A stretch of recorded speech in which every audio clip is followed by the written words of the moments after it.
Prajurit baru ini pertama kali merakit senapan dan memecahkan rekor baru di batalion dengan kecepatan yang mengagumkan. Namun sang komandan berteriak dengan keras seperti guntur. "Mengapa kamu bisa merakit senapan begitu cepat? Anda yang memerintahkan saya, instruktur." Jawaban yang singkat namun tegas. Sang komandan sangat puas. Maka ia bertanya dengan rasa ingin tahu mengapa. "Selesaikan tugas yang Anda minta, instruktur." Sang komandan tak bisa menahan pujian. Bagaimana bisa menjawab dengan begitu sempurna? Kamu pasti memiliki IQ 106. Jika bukan karena kekurangan personel di unit kami, saya akan merekomendasikanmu untuk masuk sekolah perwira, Letnan Gung. Suatu hari nanti kamu akan menjadi jenderal.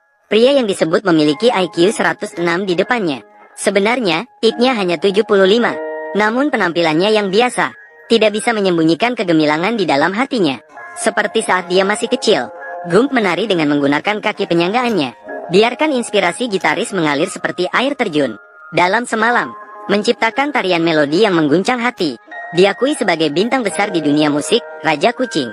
Saat bersekolah, dia selalu diintimidasi oleh anak nakal dan berlarian ke sana kemari. Namun justru dari kesulitan ini, membangkitkan kecepatan lari yang menakjubkan, akhirnya ditemukan oleh seorang pelatih yang bijaksana. Dibawa masuk ke universitas. Bakatnya tidak hanya berhasil dalam akademis, tetapi juga dengan kemampuan olahraga yang luar biasa. Terpilih menjadi bagian dari tim bintang Amerika. Setelah lulus dari universitas, dia dengan tegas bergabung dengan militer, terlibat dalam perang Vietnam. Dalam pertempuran hidup dan mati, dia tidak hanya menyelamatkan rekan-rekannya yang terjebak, tetapi juga dengan keberanian luar biasa, memimpin seluruh pasukan untuk mundur dengan selamat, menjadi pahlawan nasional yang diperhatikan oleh dunia. Setelah pensiun dari militer, dia berencana untuk memenuhi keinginan terakhir rekan-rekannya yang telah meninggal.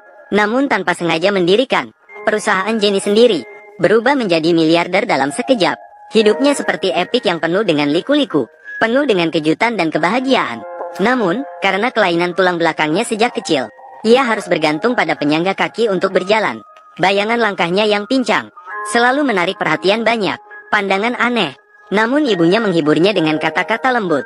"Jangan pedulikan pandangan orang lain. Kamu tidak berbeda dengan orang lain." Dorongan ibunya seperti mata air segar, menyuburkan jiwa Forrest, membuat hatinya semakin kuat. Namun saat usia sekolah, Forrest kembali mengalami pukulan. Karena skor IQ-nya di bawah 80, ditolak tanpa belas kasihan oleh kepala sekolah.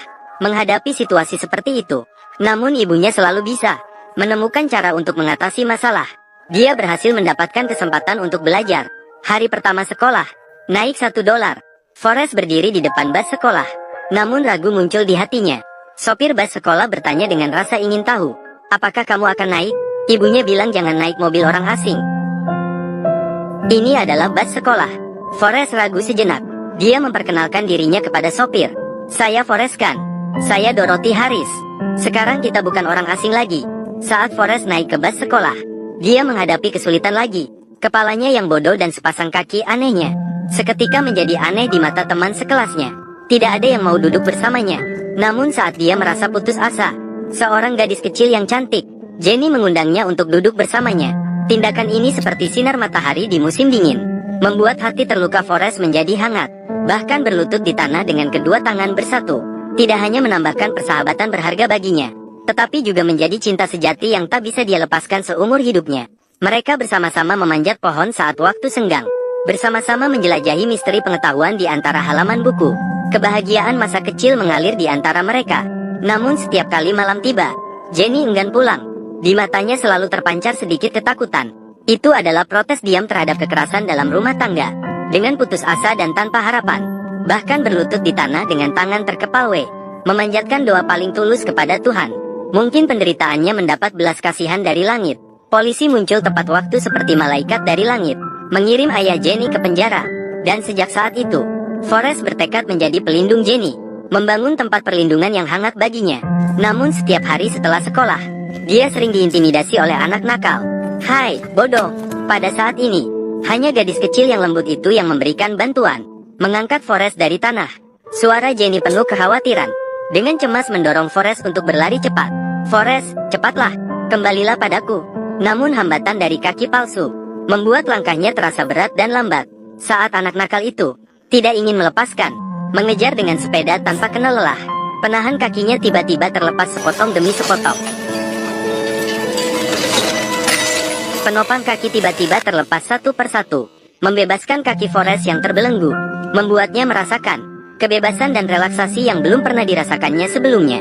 Seperti angin bertiup di pedesaan, menjauhkan anak nakal yang mengganggunya, jauh di belakangnya. Sejak saat itu, tidak peduli kemana Forrest ingin pergi, tidak lagi memerlukan alat transportasi. Seiring berjalannya waktu, Forrest telah menjadi seorang remaja yang canggung. Namun kejaran anak nakal itu tak pernah berhenti. Berbeda dengan sebelumnya, dia mengganti sepeda dengan mobil kecil. Kejar-kejaran menjadi lebih berbahaya dan mendesak. Pada satu kesempatan kejar-kejaran yang mendesak, dia cerdik memutar belokan melalui pagar, tanpa sengaja masuk ke tempat pertandingan rugby yang sedang berlangsung. Pada saat itu, kecepatan lari Forrest mengejutkan semua orang yang hadir. Dia seperti kilat melintasi lapangan. Pemain di lapangan ditinggalkan dengan mudah olehnya. Bahkan sebelum mereka bisa bereaksi, Forrest sudah melarikan diri dari pandangan mereka. Adegan ini membuat pelatih di pinggir lapangan terperangah. Pelatih segera memutuskan untuk mengundang Forrest bergabung dengan tim rugby, yang mengubah jalur hidup Forrest Gump. Dia tidak mengecewakan harapan pelatihnya, berkeliling dengan bebas di lapangan, memenangkan satu pertandingan demi pertandingan untuk tim. Meskipun terkadang Forrest Gump merasa bingung di lapangan, tidak tahu harus berlari kemana, namun rekan setim selalu mengatakan kepadanya untuk terus maju. Frasa ini menjadi keyakinannya, membantunya menemukan arah di tengah kebingungan. Akhirnya, diterima dengan lancar di Universitas Alabama, membuka karir kuliahnya. Forrest Gump selalu mempertahankan keyakinan sederhana dan teguh itu, yaitu fokus untuk melakukan satu hal dengan baik. Setelah masuk universitas, dia ikut dalam banyak pertandingan sepak bola Amerika yang menarik perhatian, memenangkan banyak kehormatan dan penghargaan untuk sekolah, sehingga dia segera dipilih untuk tim All-American. Prestasinya bahkan mendapat perhatian dari presiden. Bagi Forrest Gump, 5 tahun di perguruan tinggi terasa seperti sekejap. Hidupnya seakan dipenuhi dengan sepak bola Amerika. Namun di balik kejayaan ini, satu-satunya hal yang membuatnya bingung dan kehilangan adalah tidak bisa bersama Jenny di universitas yang sama. Namun, meskipun sibuk, Forrest selalu menyempatkan waktu untuk menjemput Jenny di sekolahnya. Sayangnya, pada malam hujan deras, Jenny diantar pulang oleh seorang teman laki-laki. Namun pemandangan di depannya membuat Forrest salah mengira Jenny sedang disakiti. Tanpa ragu, dia langsung mendekat dan memberi pelajaran pada teman laki-laki itu. Namun tindakan ini membuat perasaan Jenny seperti kelopak bunga yang basah terkena hujan, merasa terbebani dan tak berdaya.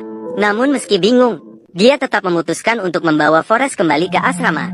Ganti baju yang basah, mereka sedang berbincang-bincang. Jenny menceritakan mimpinya kepada Forrest. Dia ingin menjadi seperti penyanyi folk seperti Joan Baez, menyampaikan perasaan melalui musik, terlibat dalam kegiatan sosial dengan bebas, bersuara untuk keadilan dan kesetaraan, menjadi wanita yang berpengaruh. Namun, dibandingkan dengan itu, Forrest memiliki pemikiran yang lebih sederhana dan konservatif. Dia hanya ingin menjadi orang yang jujur dan sederhana.